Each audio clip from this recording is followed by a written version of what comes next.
Spice now makes its way in, and all gates have been filled with the light on. They're ready. Divine Belief at the head of the market. They steady now, they're off. Rumour says dwelt at the start, missed it over a length. Pot shot dropped back as well. Boots Like Bruce, Divine Belief rocked this town all with early speed. Boots Like Bruce is going to hold though, driving right up on the inside of Divine Belief and rocked this town. Back there running third soon after from CRIPPALENKO, followed then by Double Spice and then Rupert's Empire, Rumour says, and back at the tail is Pot Shot. 500 left to go. Boots Like Bruce with dazzling speed held the front, leads coming to the turn. Divine Belief is second, rocked this town third. CRIPPALENKO running fourth. Rumour says getting right up on the inside as they'd fan for home. Then Rupert's Empire, Double Spice, Pot Shot. Boots Like Bruce has wobbled right out towards the centre of the track from Divine Belief. Rumour says over towards the rail. CRIPPALENKO running on. Boots Like Bruce, he's got the wobbly boots on. Boots Like Bruce still in front. CRIPPALENKO coming. Boots Like Bruce holding on from CRIPPALENKO, who'll dive at it right on the line. CRIPPALENKO's just won from a very, very wayward Boots Like Bruce. Behind them for third, Rumour says, or Pot Shot, who was able to skive right up on the rail. They beat off Divine Belief, followed home by Rock This Town, and a gap to Rupert's Empire back there with Double Spice.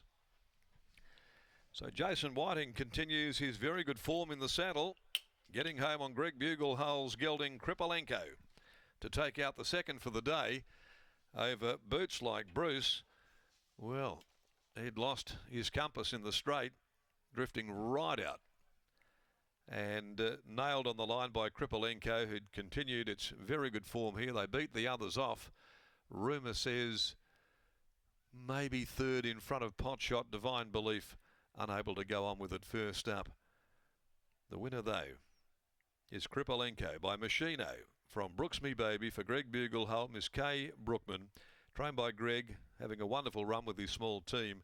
And equally, the same could be said for Jason Whiting also.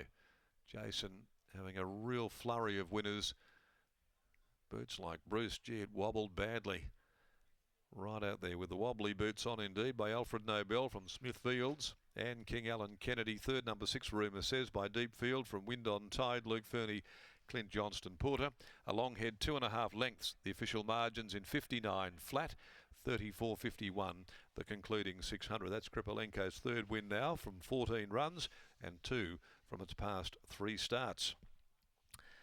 Overcame a wide gate and was able to pick up the wayward Boots Like Bruce, who was on return this afternoon. Showed very good speed to hold out Rock This Town and Divine Belief, but it certainly lost a steering device there in the home straight, drifting right off the course.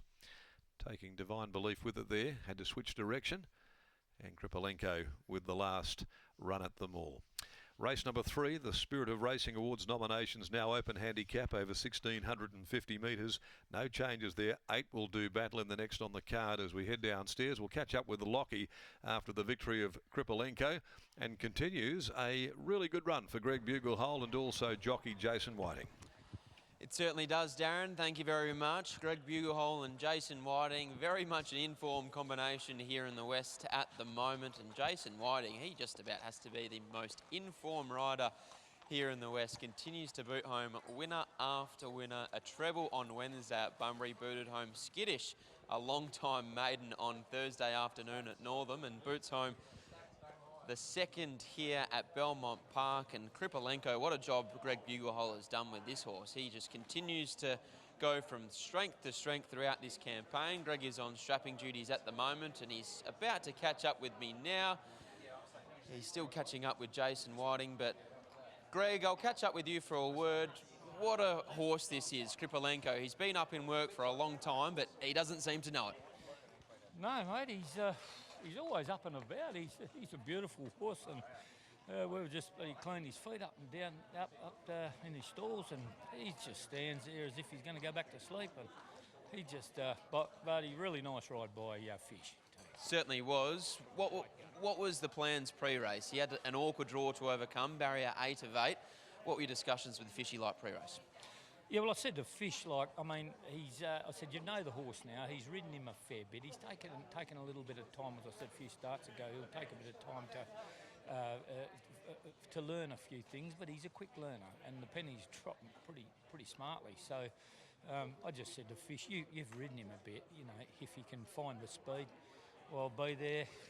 If he can't from out there, I said, well, it's up to you. As I said, he's been in work for a little while now. What do you do with him?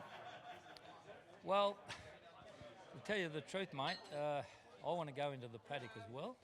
So, and I wasn't sure. I knew he was feeling well this morning, a little bit of a sprightness in him, but sort of to a certain extent, I was hoping this was going to be the last run. But now what do you do? Do we send him there before he had too much? Or? Well, whenever he does go to the paddock, I'm sure both horse and trainer deserve a well-deserved break. Well done here. Thanks, mate. I think you're dead right about that. There's Greg Buglehole after the win of CRIPPALENKO, and here's Jason Whiting catching up with Scotty. Almost the most informed jock in the room at the moment, Jason Whiting. Treble on Wednesday, a winner on Thursday, and back here with CRIPPALENKO. It's almost like we've been talking about CRIPPALENKO and Olivia's my mama week in, week out.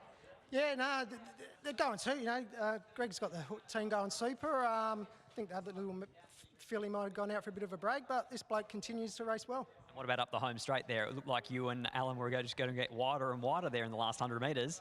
Yeah, no, I thought at the early parts of the straight he might have been going, sort of looking to get out there a little bit, but yeah, and then his horse kept really boring out on top of us. So I was glad to get there on the line. Like you had to hunt him along early just to find that spot that you wanted? Yeah, I was a bit surprised actually. Before the race, I was a little bit concerned there might not have been the real genuine speed what this horse likes, but they ended up going super quick. And if they can sort of just take him off the bridle a little bit early and he doesn't get travelling too strong, he's got an awesome kick. I remember you saying last start, or a couple of starts ago when he won, that you thought that this horse could really make the grade in time. Yeah, I think so. You know, I really think, you know, the turn of foot when the races are run to suit him is quite exceptional. Yeah, and I think hopefully with a bit of time being a machine on that, he can only keep improving. Congratulations on yet another winner. Thanks, Scotty. There's Jason Whiting combining with Greg Buglehole and CRIPPALENKO to take out